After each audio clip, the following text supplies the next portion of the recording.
let's focus on today's conversation, which is net zero.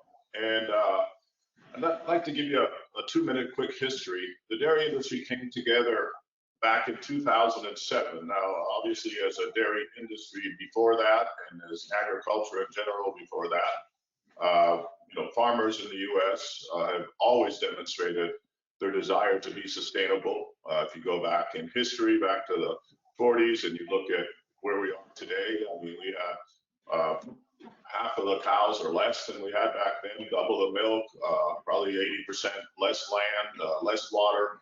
All these things, as you look at our trajectory as dairy farmers in the history of the U.S. is just phenomenal when you lay out the statistics of that. So that progress was going to continue no matter what. But what we did in 2007 is we came together as an industry, and I'm talking about National Milk, DMI, US DEC. So everyone came together as an industry. We had this great meeting of the minds and said, this progress, this natural sustainability progress that farmers have will continue, but we need to accelerate it even faster. We need to be catalytic to this process. How do we become an organization that can drive this to a faster speed? Because we all recognize that it is incredibly important that each of us in our industries do our part when it comes to the climate issues that we have, but beyond global warming or carbon footprints, we have focused on many other things that are environmental impacts through our efforts. So out of that was the birth of what's known as the United States Dairy Innovation Center. And at the Innovation Center, we have not only dairy farmers represented, and close to 80% of the milk of the nation is represented at the table at the Innovation Center, but also we have the whole value chain from distributions to processors to retailers, companies that create packaging. So we have a really good understanding of the entire value chain, and we focus then together to how do we eliminate our carbon footprint and bring it down to net zero. So to do that, initially, we had to create an LCA, a life cycle assessment, so we could understand where was the carbon intensity coming from. And for today's presentation, we're just going to focus on the portion that is more relevant to dairy co-ops, dairy farmers, because dairy farmers own processing plants through their co-ops. So we're going to focus from the farm through the dairy farm itself and the cows, and talk maybe a little bit about processing, but more focused at the farm and dairy and the milking parlor farming portion. So so what we did in this LCA, which we brought in the University of Michigan and the University of Arkansas to work with us to do this LCA, we were able to recognize where exactly were we producing our carbon from. And I'm going to put it real simple, not to take anything away from Caleb's presentation, but it boils down to 4 simple areas. It came obviously from our farming practices. It came from 2 parts to the cow. One was the manure management itself, and the other one was the enteric emission from the cow. And the 4th would be the energy intensity of operating a dairy farm and operating farming equipment. So with that in hand and knowing exactly where the carbon was coming from, we started then initiatives that would allow us to figure out processes, technologies, to be able that we needed to innovate so that we could accelerate this process to net zero even faster. So we were very fortunate along the line. We just had some incredible participation from all companies along the value chain. And some brilliant people from all of these companies have joined in all these different committees and initiatives. And as we developed that, we committed about a year and a half ago to really get into the term net zero. And that was a big jump to openly, as a dairy industry, say, okay, we've done all this work for approximately 13 years. Let's now jump out and put it to work and focus on net zero. And within net zero, one of the initiatives is Scale for Good, and Caleb will talk about that a little better in a second. But to oversee this Scale for Good, we needed a special individual. And we're very fortunate to get Caleb to join us a little more than a year ago and bring his expertise. But I have to share with you that of all the people I've worked with, Caleb is as intense as any of them, and he will share with you how many dairy farms he's visited over the last year, how deep he's gotten into being able to look at these 4 areas I just shared a little while ago, and how is it that we can take the technology we've innovated, the processes that we've innovated, and be able to drive them into Scale for Good. So really, it's a real treat, Caleb, to have you on board. You're a great presenter. Your knowledge of what you're doing is just quite impressive. So I'll hand it over to you and share with us the breakdown of everything that you've been working on, please. Well, thanks for the very kind introduction, Mike. Hello, everyone. Coming to you live from my basement with COVID. So I promise nothing will come through the airwaves to you on that. But a little bit on the struggle bus this morning, so stick with me. So start the presentation with a question, a simple question that seems a little maybe cheesy, but that pops into your head when you think about the U.S. dairy industry. And as Mike was just going through kind of a litany of achievement, it is impressive, all of the things that have happened over the last kind of 50 years. And if you look at that graph, or the little graphic, you'll notice that everything ladders up to milk efficiency, of course. So it's all about milk. It's, it's less land, it's less manure, it's less water, it's less carbon, but it's all about that milk.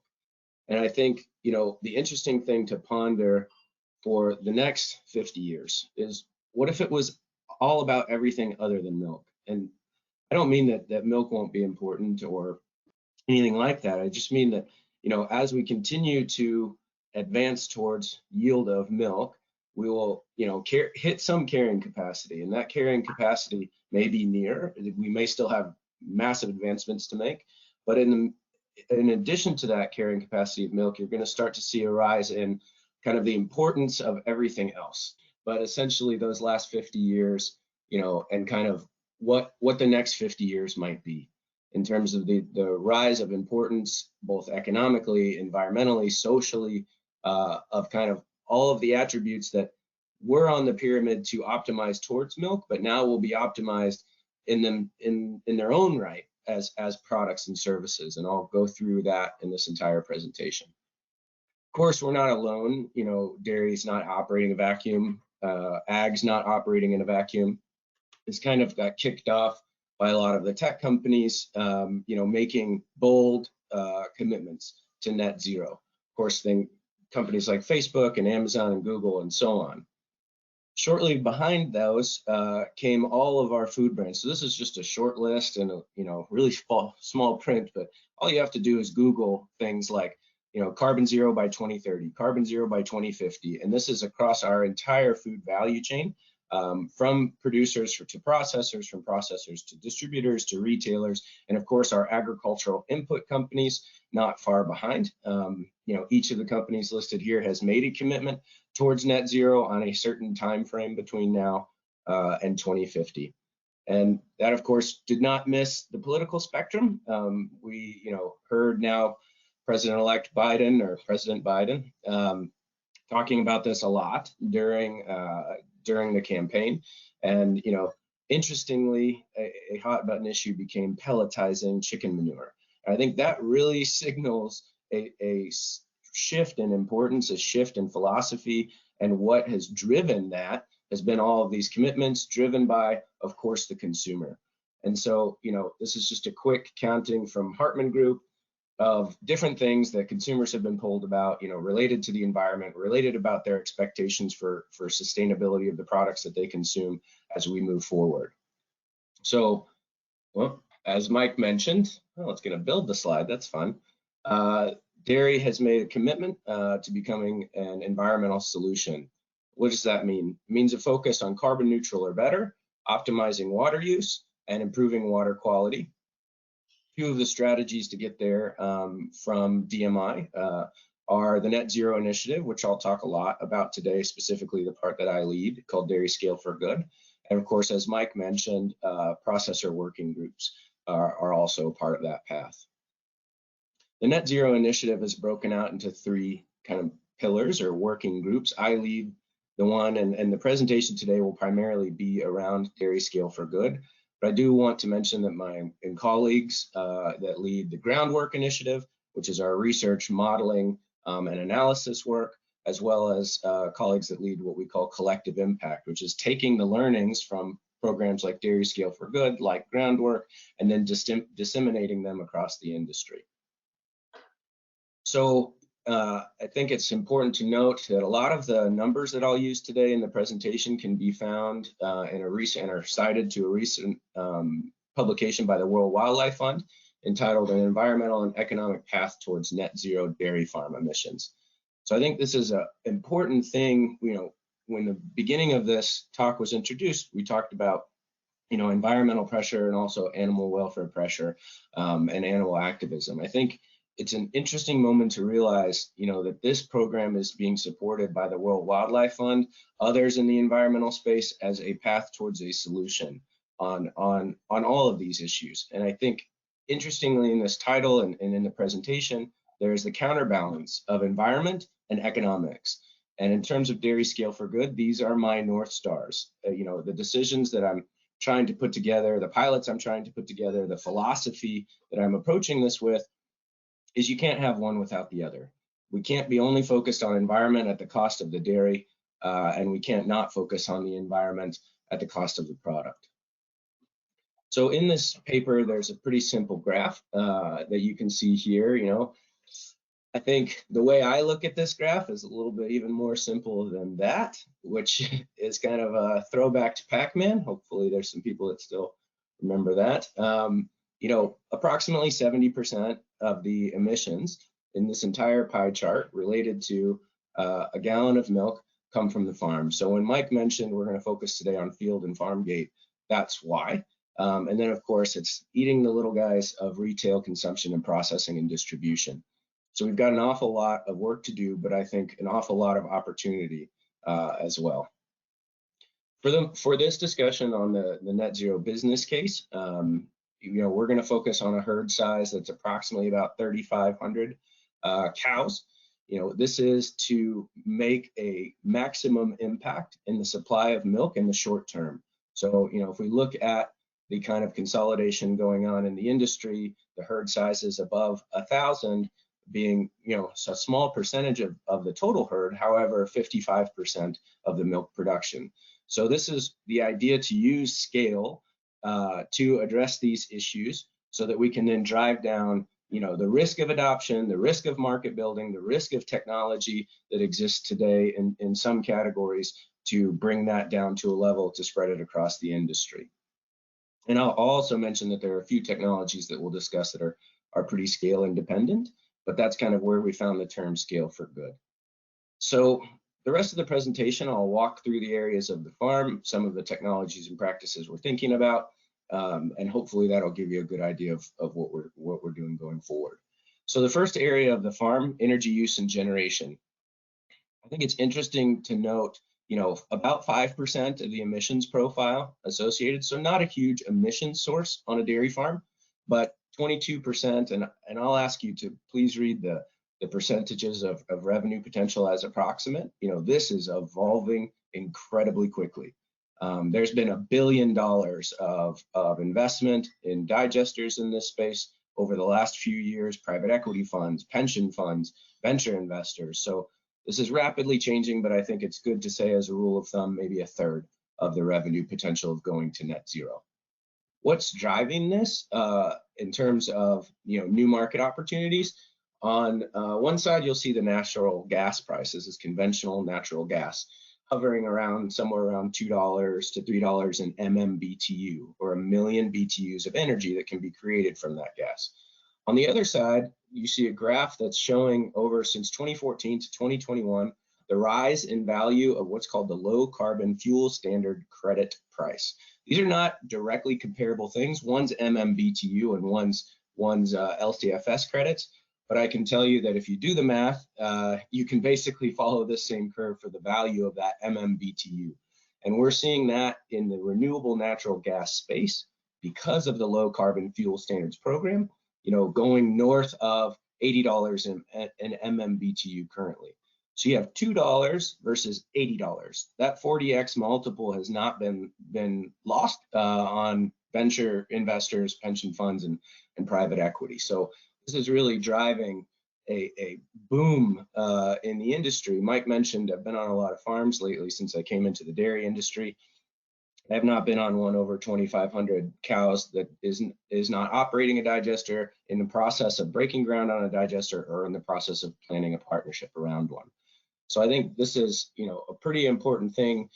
We're even seeing, Mike was seminal in the field of building out the digester concept of experimenting when they were really, really risky and maybe didn't work all the time. Of course, Mike's probably did. But, what we've seen in that path over the last 30 years is innovative models just now starting to bear fruit. This is a California model called CalBio. This is dairies on a cluster. So each of these dairies that you see represented dairy 1 through 10, or if you look in that map, all the milking cows at those dairies, or in this kind of like overview map, the gas pipeline that connects them all. This is a cluster model that's bringing together sometimes upwards of 20 to 30 farms on a 20-mile radius. Each farm has a digester. Each digester then drops hydrogen sulfide, compresses the gas, puts that gas into a transmission line, and brings it to a central gas cleaning and upgrading facility. This model also has equity room for the dairymen to be involved in the equity side, as well as what is more common and standard, kind of a manure lease side or a land lease side. So, we're seeing that scale coming down. We're seeing distributed models being born. Here's another example out in Wisconsin. This is kind of an inverse model where they're building a central manure processing facility on site with gas cleaning and upgrading, and then the manure will be sent to this site either by pipe or by truck. And so I think there's an interesting kind of breakdown of how this opportunity comes to farms of different scales, farms of different sizes. But probably most interestingly to me is a dairy cluster becomes a green energy cluster. And this means that group of dairies is not just about milk. It's a primary source of green energy inside of a state or inside of a nation, which gives a very different societal value in addition to the nutritious product of milk that's coming out of these farms. Alongside that digester model that's growing, we're seeing a big rise in food waste digesters. This is driven partially, or maybe a lot, by state landfill bans. So many states in the United States have created organic landfill bans. Those organics now need to find homes. There's a very good overlap between organic waste and where dairy farms are situated. And of course, how dairy farms are designed to be able to take advantage, of centralized waste collection. So this is probably a moment to stop and say, as we think about the ability to reduce emissions and to go net zero or beyond, a big part of that is bringing things that were grown off farm, on farm, destroying their greenhouse gas potential and taking credit for that sink. And so this is probably one of our biggest hammers currently in terms of bringing down our emission profile, but even more than that, going down to net zero or below. So we put all of this on a P&L basis. I won't spend too much time on the numbers. You can review these numbers in the World Wildlife Report that was published pretty recently. But if you look down at the very bottom, where I think most dairymen would look, you see that there is a net annual return. And the net annual return on a 3,500 cow dairy in this case is approximately $500,000 a year. This is conservative. I want to be clear that this is around the production of electricity, not the production of renewable natural gas. because we wanted to be conservative in our modeling efforts. And, because that renewable natural gas market is still building and expanding, and probably going to find a normalization point over the next 5 to 10 years. I will mention that several states outside of the state of California are expanding low carbon fuel standards programs, and we would expect that to continue under a Biden administration. So moving from energy use over to feed production that Mike talked about, this from an emissions profile perspective is one of our biggest hammers. This is the rule of thumb would be a third feed production, a third enteric, which we'll get to, and a third manure handling. So this is a space that is ripe for innovation in emissions reduction. Concepts and conservation management practices like no-till farming, renewable fertilizers, innovative crop rotations, precision agriculture. This all boils down to, can we measure? And so in the part of your screen, you're seeing a funny little box. That box is actually measuring emissions from that field on a regular basis. This is innovative work done by the Kimberly, Idaho ARS group, monitoring, with these conservation practices, can we show empirically that the emissions from that field have been reduced? And in addition to that, we're taking core samples on that material to make sure that that carbon is actually being stored. DMI has another grant. One of my colleagues that leads groundwork has a Foundation for Food and Agriculture grant, a significant grant to go across 9 geographies in the United States and test these conservation tillage practices. I think it's important to note that this is open science. There are a lot of programs now being launched on the voluntary side that are paying for carbon sequestration related to practice change, but it's not done yet. We're not proven. It's somewhat debated science. We think it's possible. We think it's very, very promising, and we think it's obviously from a 1/3 emissions perspective, an incredibly important thing to understand over the next 5 years. So that program will be running starting this year, going over the next 5 years, in addition to the program that I'm leading, which will be running over the next 5 years as well. So this is going to be a huge area of innovation, and an area where we can start generating carbon credits that are valued by markets. And in addition to that, of course, reducing 1/3 of our emission profile and increasing soil health and soil's ability to retain water. So when you put this on a P&L basis, maybe not as impressive. The value of carbon in the United States is very low. I expect over a Biden administration for that value to increase to somewhat near parity, with our global competitors, which we've seen carbon values, on the compliance side, maybe we're getting $16, $17 a ton. On the voluntary side, maybe we're getting $3 a ton. There's countries in Europe, there's New Zealand that are paying upwards of $100 a ton. So this number of $12 a ton that I'm modeling with, or that Wildlife Fund modeled with, is also very conservative. We would expect something around a ton per acre given current science, but that's what's going to be worked on to be proven, over these next 5 years and increased.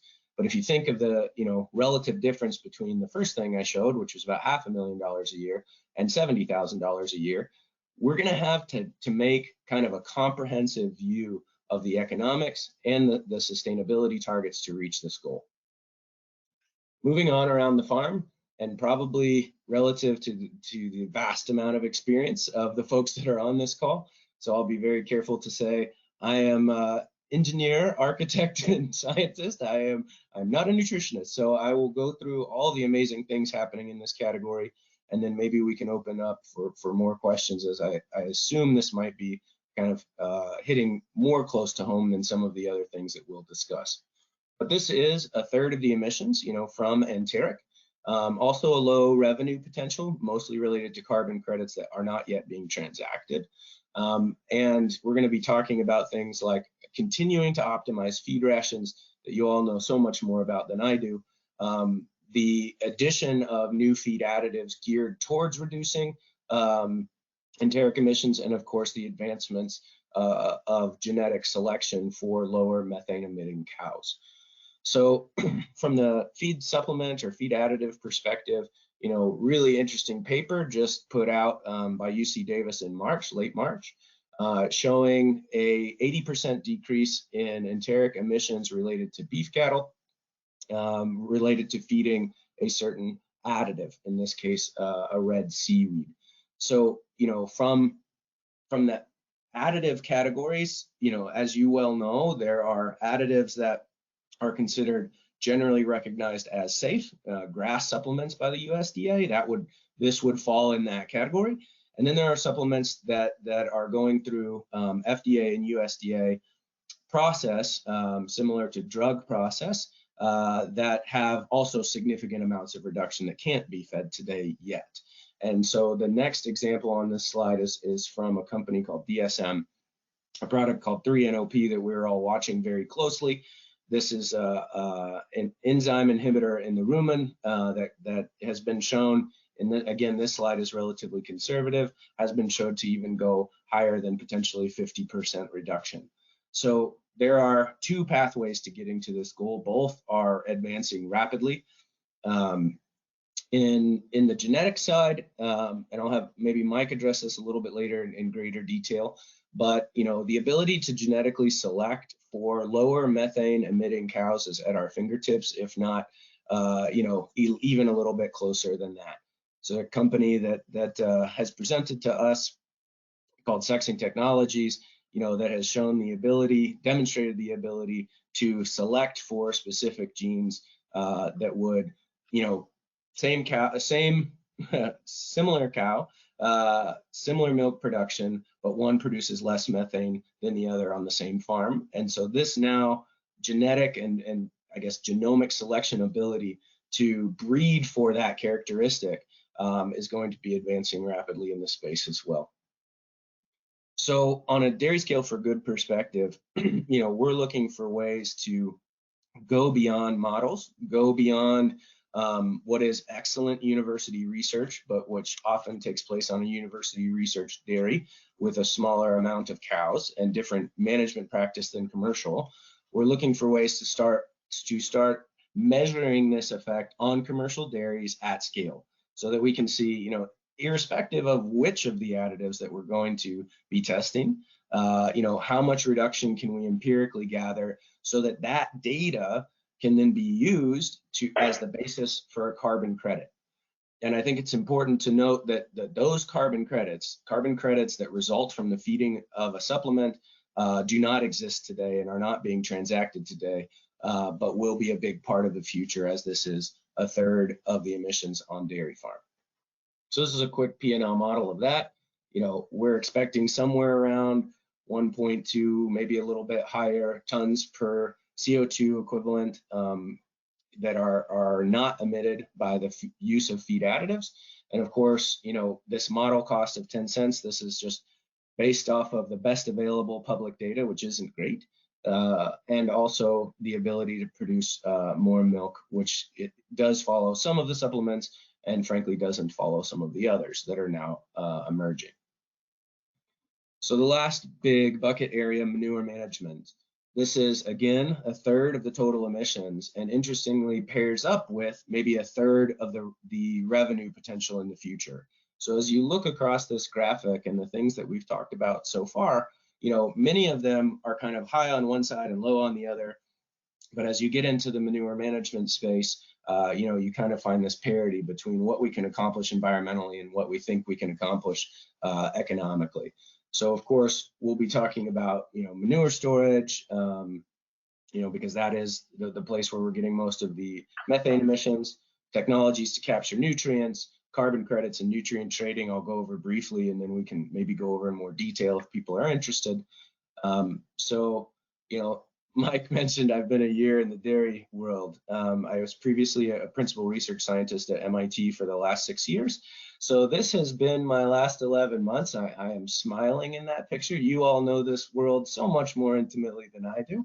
But I was surprised to learn when I got into the space that I couldn't find a database that had a comprehensive analysis set across the United States of dairy manure, so that I could understand, what's in it, what's the difference between management practices, between geographies, between farms in the same state, what is that profile, the chemical profile that is left over either after a digester or even without a digester in place.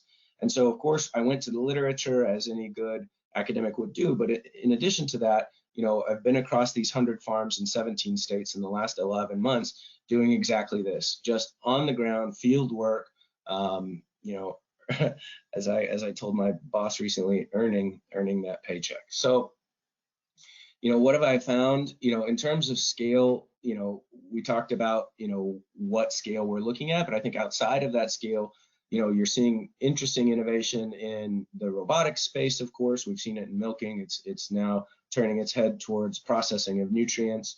And so, as we look at feed pushing or we look at manure pushing robots, I think at smaller scale and with lower labor availability, these types of interventions will be increasing and very interesting from an environmental and economics point of view. Of course, at the larger scales, let's see if I can get this to play.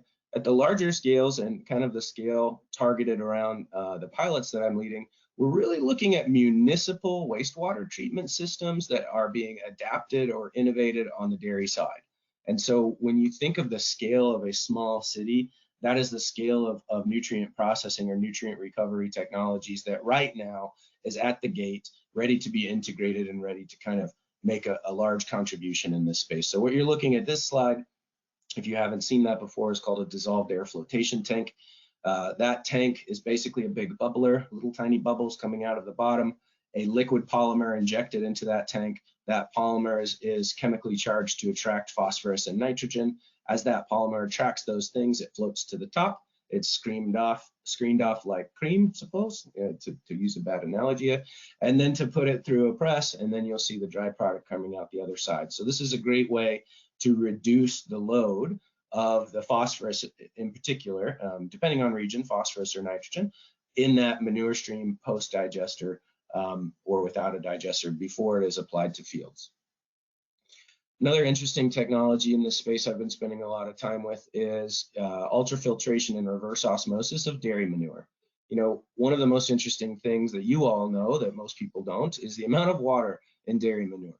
And so when we look at water processing technologies that were designed exactly for dewatering, there isn't a great application for taking a UFRO system, either off of a milk barn wash down water to concentrate it, or potentially, and that would be to make that digester function more optimally, or after a digester to then dewater that stream so that whatever you're tagging on to this kind of technology train is working more efficiently. It's processing less water, but processing more nutrients and more things that we need to refine and find value from. So I think this is one to watch. It's one I'm incredibly interested in and have over the last, month, visited several farms that have been operating for years with this technology. It's off the shelf.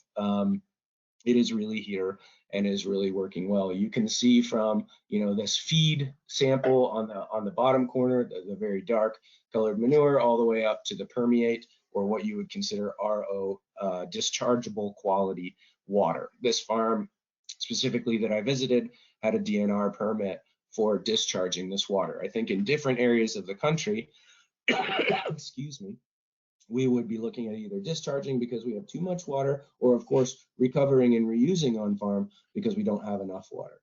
And so I think when we talk about dairy as an environmental solution, dairies might be as important for the water that they generate for the environment related to aquifer recharge as they are for the other products that they create. It's another technology in this space I want to highlight that it really is quite interesting in finding an interesting route into dairy. This is something called the omniprocessor. You may have seen a famous video of Bill Gates drinking the water from a human waste treatment system. So Bill basically spurred the company behind this to start working at municipal scale. They were previously primarily working on aerospace and national defense projects. So it's a ton of high quality engineers that then put their minds to solving an issue of small scale wastewater treatment to drinking water. They've since advanced this proposition. So what you're looking at is kind of a next generation or really a generation of technology that's not specifically designed for a municipality, but is specifically designed for a livestock wastewater stream. So without getting into too much detail, it might just take a minute to look at the image, because next is going to be a schematic, and it'll make a lot more sense when you have this image in your mind. So you see these big old discs. These big discs are superheated with steam. The dairy manure is sprayed onto the disc, each in parallel across this spindle. As that spindle turns, that manure is then scraped off, and anything that is non-volatile, so things like organic nitrogen, phosphorus, potassium, magnesium, calcium, and so on, is in that dry product that gets down to about 90% dry matter. Anything that volatilizes, like water and ammonia, is then captured separately. This would normally have a top on top of it, so that any of that gas that comes out as it is heated is then collected. So I just wanted to show you, what this is looking like from a little bit of the guts perspective. As you look at it from a diagram perspective, it's a little bit dizzying, but if you find the word wet slurry on this diagram in the bottom corner, you follow that wet slurry line, and that's then applied to these discs, which are represented as horizontal bars. That dry product falls out the bottom, goes out, can be pelletized, can be stored, can be used with precision. The evaporated products then are collected, distilled, and then you get primarily clean water out of the system. And then in addition to that, an aqueous ammonia product that can be used for fertilizer. So I think, as we look at how does this affect a manure stream, in the future, this is, a typical sand dairy setup. You have the farm to the sand separator for sand recovery. You have large fiber recovery, either used for bedding or compost, probably in this case for compost. Then it goes into a lagoon system. That lagoon system is the source of our emissions, the ammonia emissions that volatilize and go to the atmosphere, the methane emissions, the nitrous oxide emissions, each carrying with it a different global warming potential. Of course, when we surface apply that manure, we're then opening up to another category of emissions, in addition to that, phosphorus loading and organic nitrogen loading limits. As you look into putting a digester into the mix, I think a lot of people think that this solves the environmental issue. It does an awful lot towards it. And of course, as I've shown you, has a growing economic base of use and a market potential that is also going to continue to grow. But what you really get off of that is the renewable energy. It generates some carbon credits, but you still end up with a lagoon system. You still end up with your emissions, though lessened, of course, from the emissions that are reduced, and it can be all the way up to 70%. There are digesters that function anywhere between 30 and 70% of reduction of greenhouse gas potential, depending on style and depending on management. But you kind of still end up with some of these issues. Then if you look at interrupting after that with something like this VARCOR system, this evaporative system, you look at generating new assets like carbon credits, like water quality credits. And this is highly dependent on geography today, but I believe something that will be nationally relevant going forward. The ability to say that a dairy has reduced the nitrogen that would normally go into this system, and similarly get compensated for that activity, just like a wastewater treatment plant. There's a little tail on here on the CI score. We can talk about that if anybody really wants to go nuts on details, but essentially it makes the gas proposition a little bit better as well.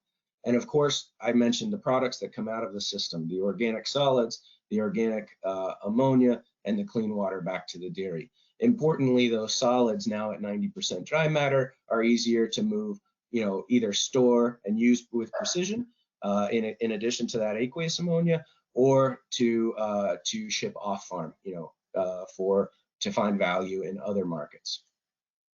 So when you put all this on a P&L basis, and this is again modeling this with not organic value, but with conventional value for nutrients, and you pair that with the water quality trading credit estimates, which is a large line item on this P&L. This investment tax credit is something that we feel like is going to be expanded from traditional use of things like digesters into nutrient recovery in the near term. And then of course the avoided costs, which is a very large line item on this P&L down there at about 800,000. and you look at a net of somewhere around 750,000 on a 350 cow dairy. So it starts to pencil out, and I think that this will continue to become more real in the near term, as well as potentially even greater. So when you sum all of this up, and I have learned this fun unit that you all live by, 100-weight. When I came into this field, it felt like a strange unit I had never encountered before. But when I put this all on a 100-weight basis, you know, in a conservative estimate, you're looking at $2 a 100-weight, which is materially significant, as you all know today. But then how that may also then rise, you know, over the expansion of LCFS programs, over what will become renewable fertilizer standards, over what will become, you know, the ability to interact with the electrification of the United States and the goals already set by California and now expanding across with electrification goals in many other states. I think that you start to see this is not pie in the sky stuff. This is not environment at the cost of the dairy. This is a new product of dairies that may in the future become, you know, $4 or $5 a 100-weight. We don't know, but we do know that the value is there, and that representing it this way is a pretty conservative estimate. So now, as we get off of the subject of the economic side, we go back to the environmental side. What you're seeing represented here is Mike mentioned the effort, the Herculean effort that they undertook in approximately 2008 around life cycle assessments of U.S. dairies that took into account about 500 respondents across the United States to come up with this life cycle analysis. All of this in this slide is normalized to a gallon of fat and protein corrected milk. So you'll see field to farm gate baseline at about 10 pounds of CO2e or CO2 equivalent per gallon. As we go across and you look at the different interventions that I just spoke through, you know, the enteric print, the feed print, the manure print, the energy print, and then the benefit from feeding substrates to digesters, you start to see, you know, this is kind of a high and a low range of what we might expect to happen. But if you look down at the bottom, is probably the most crazy part to think about, which is those are brackets around those numbers. That's showing, you know, a less than net zero or a net negative, or however you want to spin it, net positive. You know, dairy becomes a carbon sink. Dairy becomes an ecosystem asset that is irreplaceable. And I think this is the future that we're all fighting for and moving towards, to be recognized that you know, you want dairy to exist as an environmental solution inside of a comprehensive management plan for emissions reductions inside of animal livestock. So I'll close with this. As Mike mentioned, this has been my travel schedule over the last 11 months. Been on approximately, you know, 80, maybe now 100 dairies across all of these states, you know, to understand this value proposition to our nation's dairymen, to understand the hurdles, but to also build kind of a baseline of understanding of where might our opportunities be when we have sponsors at the table. So, you know, you might have read, or now you can go and Google the public announcement that Nestle has supported our program $10 million over 5 years. Starbucks has supported our program $10 million over 5 years. I would expect you to read potentially about 2 or 3 more in the near term.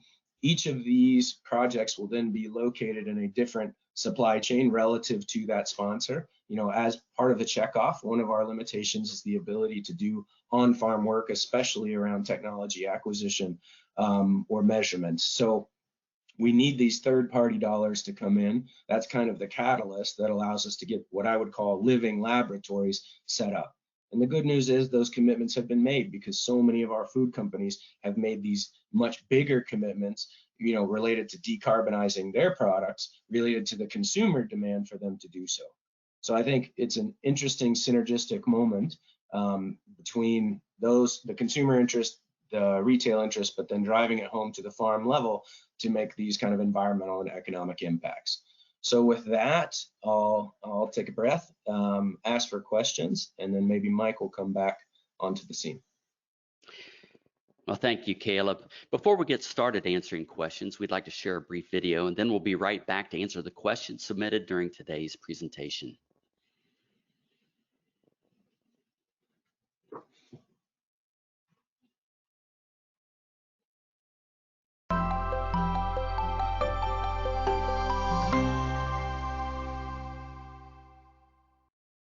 Balchem Animal Nutrition and Health, we strive every day to deliver results you can see in your animal's productivity and your bottom line. From a smooth transition into the milking string for your fresh cows, to a happy welcome home from your furry friend. From a strong start in your poultry flock, to consistent weight gains for your finishing hogs. We expect to earn your business and your trust with our people, our products, and our science. Our people have an intense passion for your animals and your success. You can count on us for honest, candid advice and practical solutions for your toughest challenges. As the global leader in choline production, chelation, and encapsulation technology, we take our obligation to you and to the environment seriously. Our products are backed by the most extensive and thorough research portfolio, while our business is committed to advancing environmental sustainability and animal welfare. In the end, it all comes down to results. Balchem delivers real results you can count on, results that exceed your expectations, and results that bring true value to your bottom line. Leading the charge to meet the nutritional needs of ruminants, monogastrics, and companion animals, Balchem offers a growing portfolio of nutritional products and a dedication to innovation and industry sustainability. Balchem is here to solve today and shape tomorrow.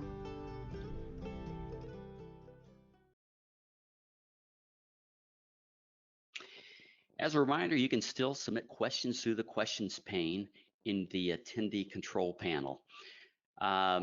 Gentlemen, I think I'll read the questions. You guys can decide on who will answer them.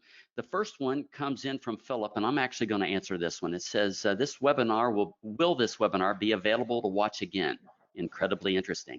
The answer to that, Philip, is yes. You can access this webinar again at balchemanh.com/real science. You'll be able to access this one as well as past webinars. So let's get started. The first one comes in from Nicole. Have other livestock industries like pork and poultry modeled anything like the work put into the NZI, or are collaborating on any of the breakout areas of emissions? So I'll take that if I may, Scott. As we shared, I think the dairy industry needs to be recognized as out of the gate, being first at this, recognizing and coming together as an industry and really going out there. You could imagine back in 2000s, even our producers would say, hey, why are we doing this? You're trying to create regulation. Don't do this. You're opening up a can of worms that we don't need to be talking about. But the leadership and many dairy farmers felt different. And those who were questioning quickly joined in, and it's been just a joint effort of the entire dairy industry to push forward since that 2007 meeting, openly doing all the things that brought us to Caleb's talk today, which it's very impressive when you watch this talk of what has evolved since 27 to today. So yes, so dairy is absolutely leading, I would say in the world, because I've had the opportunity to visit many places around the world on this subject, and we're so far ahead of anyone else. But we are collaborating with other agriculture animal protein producers in the United States. They have seen what we have done. We've openly shared with them. We have collaboration. We have many joint efforts going on now. It's very exciting. I think everyone's headed this way. Everyone now understands the value, and I think dairy should be proud of being the leader in this. Very well. Next question comes in from Angel. How do producers evaluate products that may reduce the carbon footprint, but do not improve production efficiency as traditionally measured? Yeah, that's a great question. Caleb, if you want to hit that, feel free.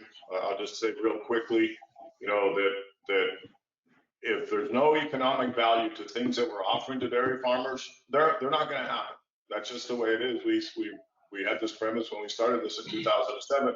We have to create technologies and systems and processes that are going to benefit productivity and bottom line to dairy farmers. That's why Caleb spent so much time together with showing us the decreases in our carbon footprint and how they have to align with some economic incentive to the farmer. That's just true of anything, any business, and that's the reality.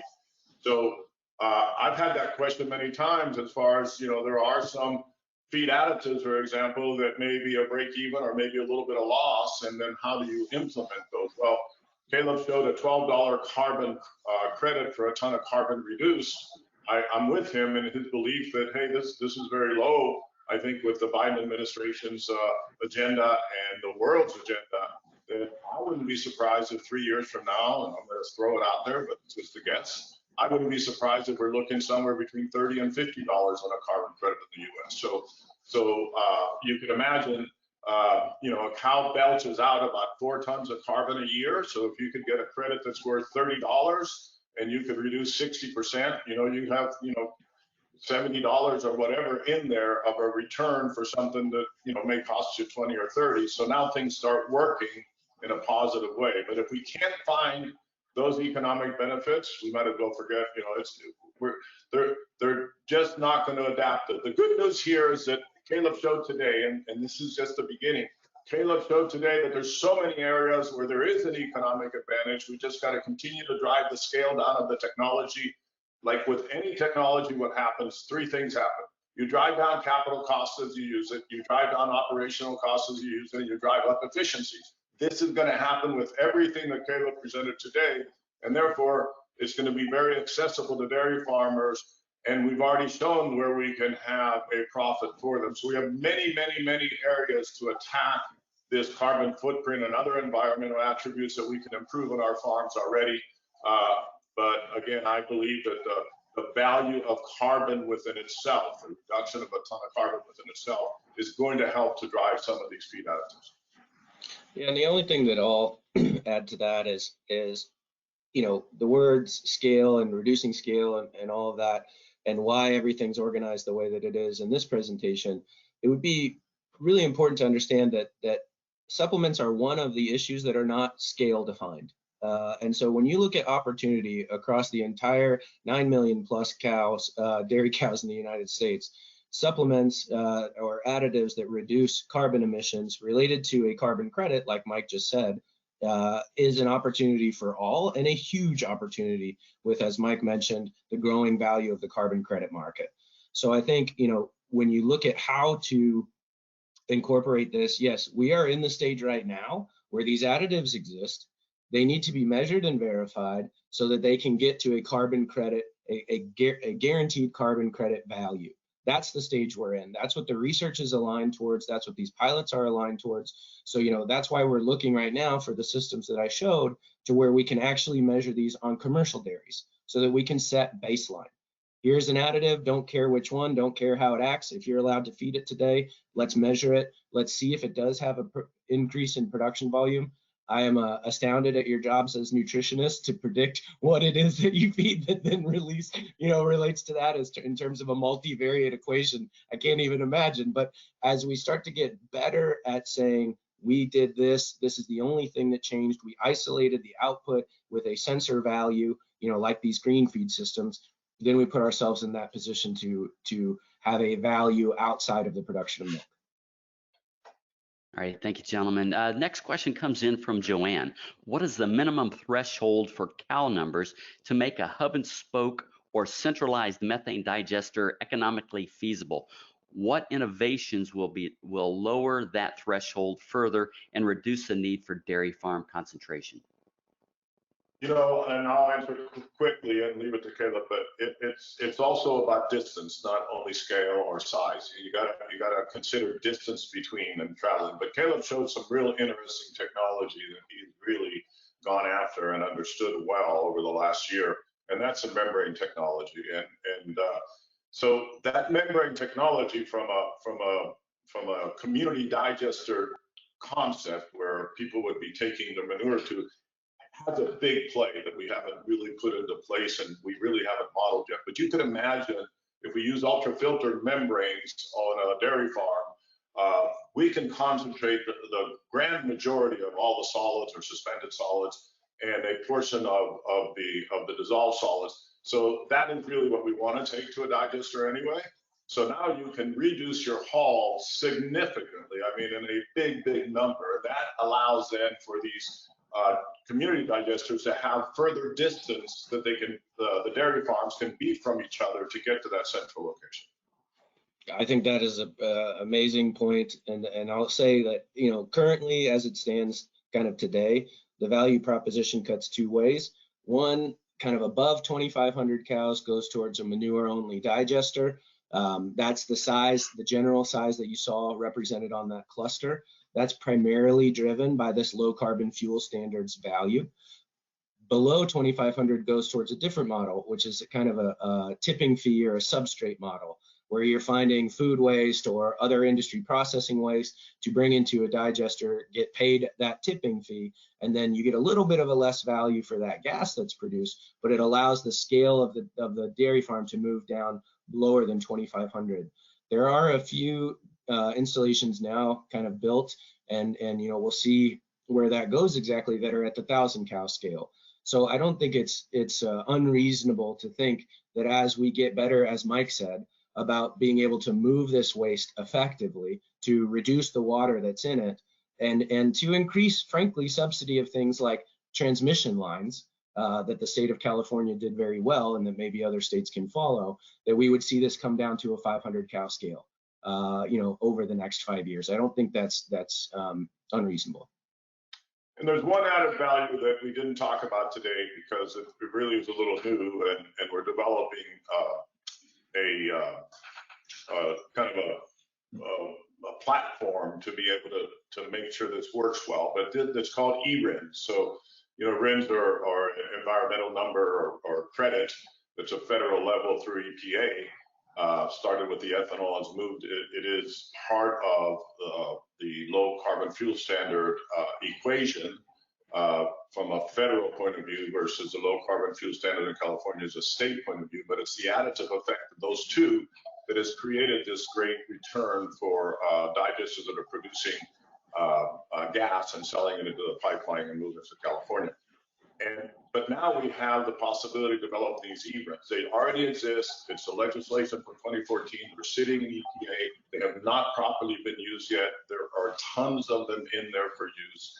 And we believe now that tying electricity at the farm level, wheeling it to the owner of an electric car by wheeling it through their different car manufacturers who tie into their data processing as they fill in with electricity, that we can create a clearinghouse that will tie everyone together and allow dairy farmers with 500 cows to put a digester on and be able to sell their kilowatts produced at not at the 6 or 7 or 8 cents that we've been getting, which is very tough to make it work. You need quite a bit of scale, but more towards the 20 and 25 cents, believe it or not. So that's our goal there. That could be a big breakthrough as well. So that could work in the community digesters as well as gas going to one of the states that would be looking at low carbon fuel standards. So that's another big opening that we're working on as a dairy industry, and working very diligently on that because we see the value for to be able to include more dairy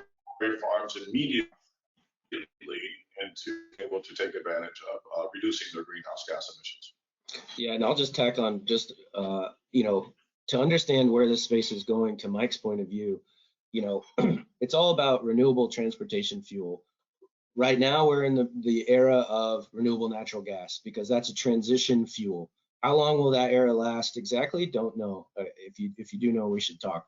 But it's going to be a certain amount of time. But there is a huge push already towards electrification being the next large renewable natural fuel. And so you have advancements like Tesla's making in batteries are really important. Advancements in electrification of semi-trucks, advancements in infrastructure for charging stations. This is like top of the list for the Biden administration. So we're going to see that accelerate. And to Mike's point, then that puts us on an electric grid. And an electric grid is so much more easily accessed by a dairy farm, regardless of scale, than is necessarily a high pressure gas pipeline. So that's going to make that difference. And I think there's no one that would argue that we're not on that path and that path is not accelerating today. Well said, Caleb. Thank you. Yeah. The next question comes from Stephen from Canada. The numbers went by quickly.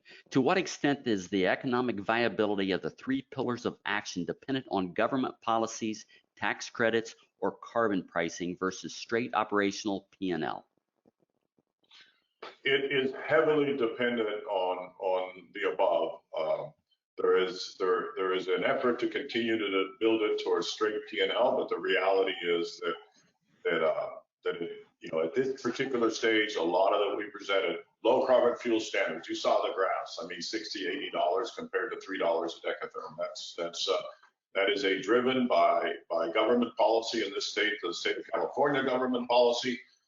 The E-RINs we just talked about is subsidized by taxes towards fossil fuel producers and sellers. That money then gets put into a pot and then spread out. So these are the things that are available now and things that we are taking advantage now.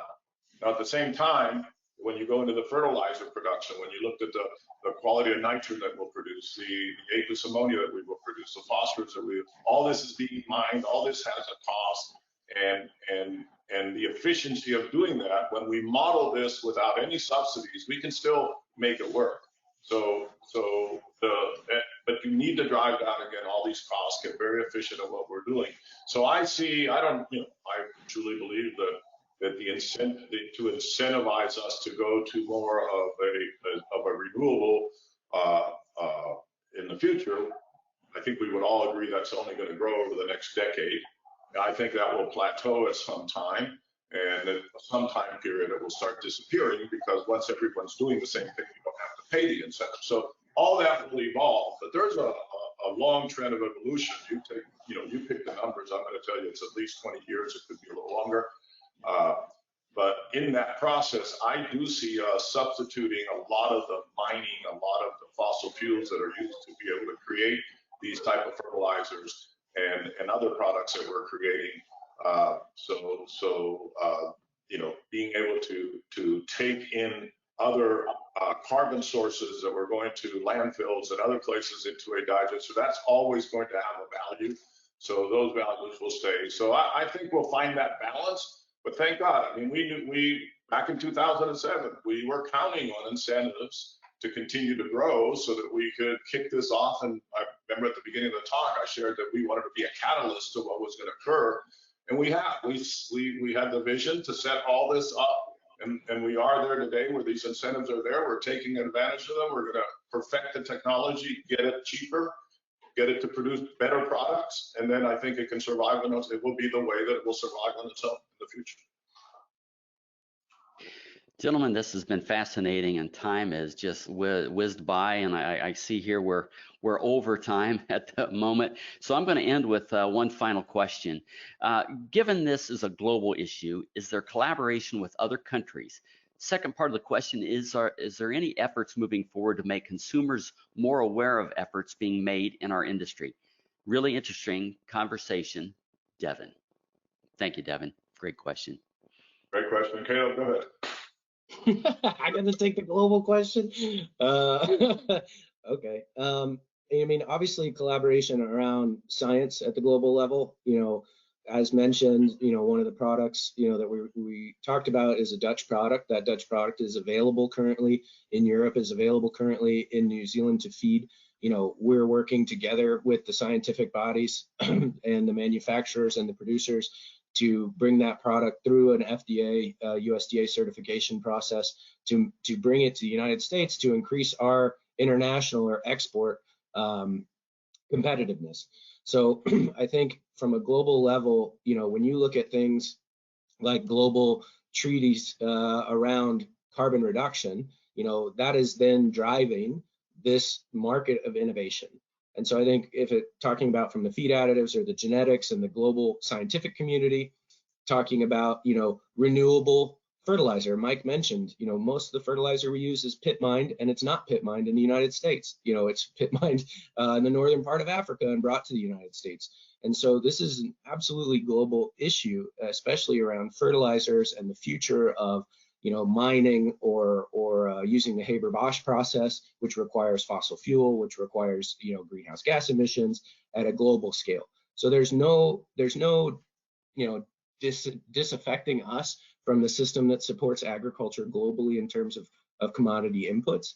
And I think that's where our relationship will be, is how competitive are our milk products related to the environmental attributes across the United States for export? And then also, how can we then become seen and valued economically for a renewable source of fertilizer? So maybe Mike, if you want to add to that. Yeah, I'm going to kind of go a little bit nationalistic, if I may, on that, on adding to that.